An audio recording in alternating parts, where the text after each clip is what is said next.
Neil helps Percy. Every day on the island of Sodor, the crisp air was suddenly filled with a familiar noise. The lakes and mountains have many visitors, and Harold the helicopter flies the sky, making sure that no one is in trouble. All present and correct. Time to return to base. Then Harold noticed something.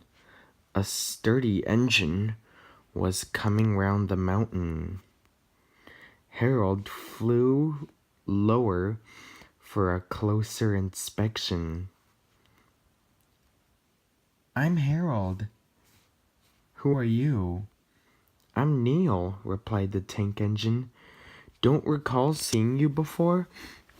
What brings you this way?"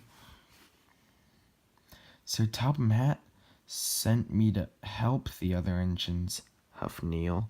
"This is no time to chat with a helicopter." "Cheeky chopper," muttered Neil.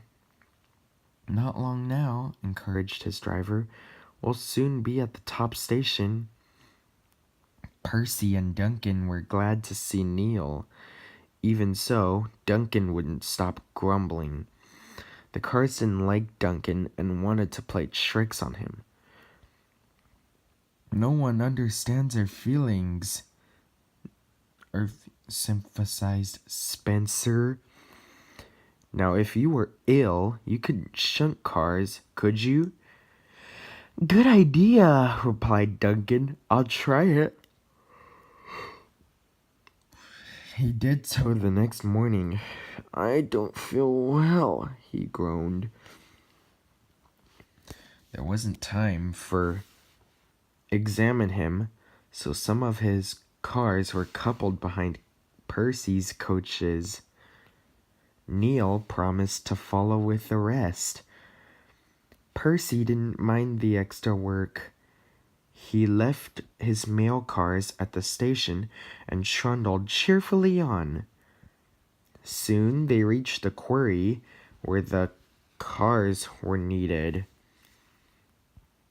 Empty cars at the bottom of a slope were hitched to a cable. Loaded ones at the top were hitched to another. By their weight, loaded cars were down the steep slope, pulling the empty ones up.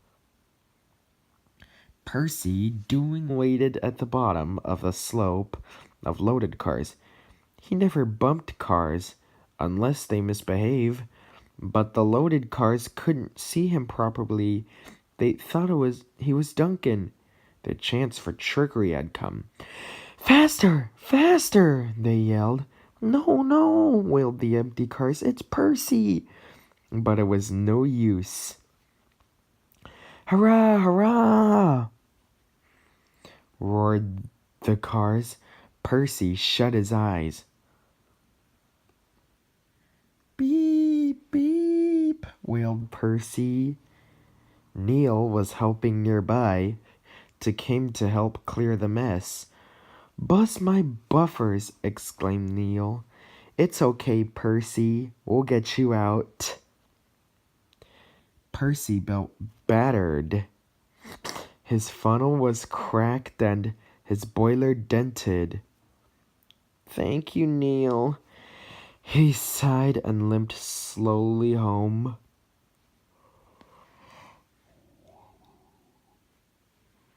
"I'm sorry about your accident," said Duncan. "I always stand well back. Cars don't like me." "Why didn't you warn me?" huffed Percy. "I didn't think," replied Duncan. "You never do."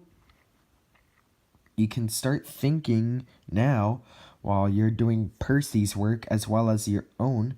That'll teach you to pretend you were ill." Duncan did start thinking about Spencer. When the wreckage was cleared away, Neil set off along the line. Splendid to see you again," whizzed Harold. "I've completing my evening's lookabout. Well done. Cheers, and keep up the good work. And the box tank engine puffed back home.